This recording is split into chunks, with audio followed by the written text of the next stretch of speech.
but I'm pretty sure with the response, we can get that done. Thank you, guys.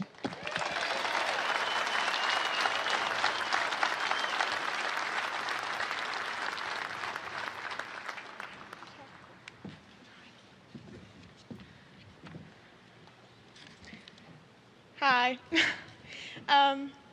My name's Ariel. I am the daughter of Scott and Katrina, the only daughter. I wanted to start off by saying thank you to Tony Stewart and the staff of Eldora for letting me do this tribute to my father, and Ruby Lee and Ree Millard and Clarissa for everything they have done, and also Dale McDowell and Mark for speaking everything that they said.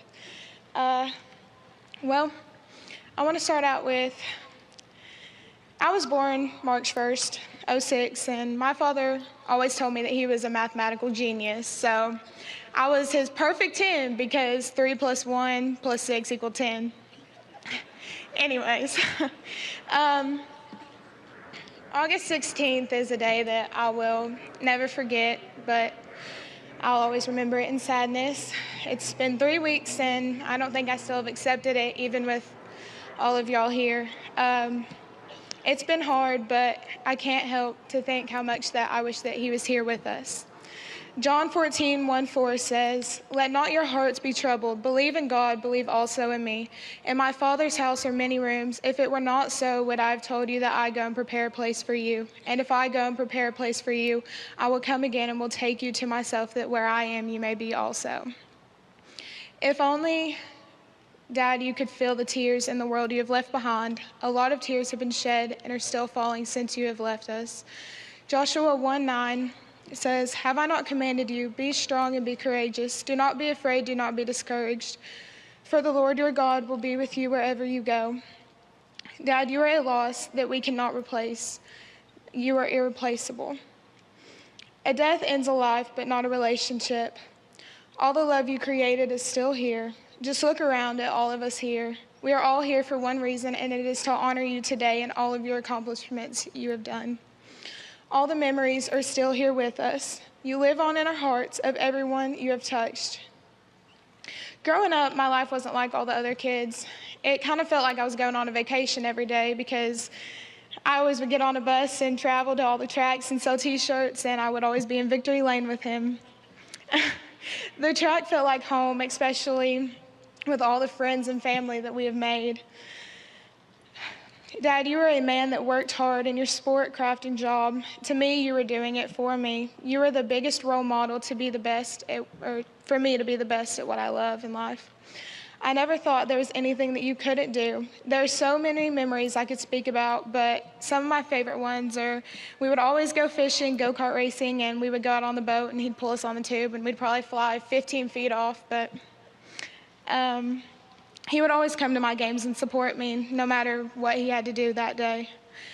But I'm really going to miss you when I graduate college and get married and walk down the aisle in the daddy-daughter dance, but I know you'll still be with me.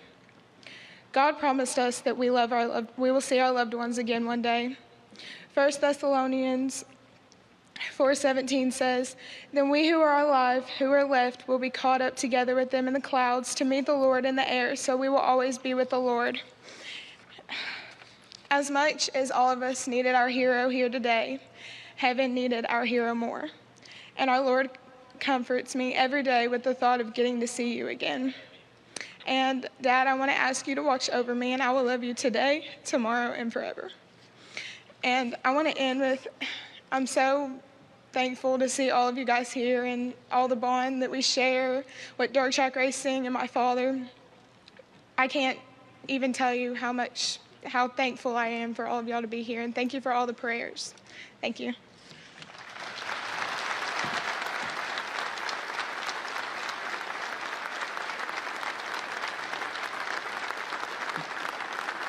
Well, it's been nearly 3 weeks after the death of the dirt racing legend, that is Scott Bloomquist.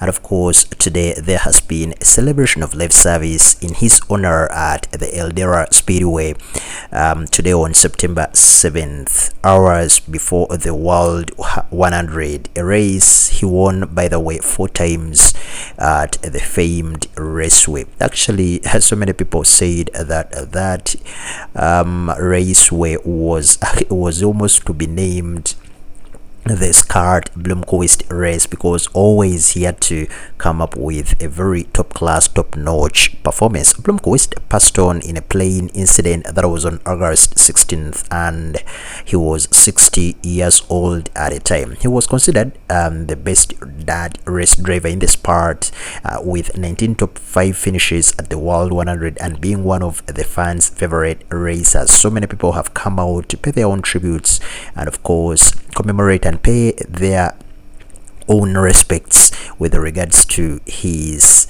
send-off. So at the celebration of life service at the Eldora Speedway, so many people had to come up and speak. Or I saw the likes of Mike Richards coming out, to reveal that he was a very competitive person's card. They competed so many times together, and of course Richards paid his own respects, having been with Scott for more than 30 years. And then the daughter Ariel Bloomquist came out and also shared memories of her own father, saying that growing up, life wasn't like all the other kids. It kind of felt like she was going on vacation every day, because always she would get on a bus and travel to all the tracks and sell t-shirts, and would always be in victory lane with his own father. She revealed that the father always supported her, and she looks forward to getting married, getting pregnant, getting a baby, and of course remembering the dad always. So many people paid their own respects. By the way, I've never seen such a very enormous and huge celebration of life, because close to almost 20,000 people attended. Man, it was really awesome, and we appreciate everyone who has come out to give a proper send-off to the legend that is Scott Bloomquist. In this moment in time, as I'm trying to remember the legend, paying respects to him, all I can say is rest in power the king, Scott Bloomquist.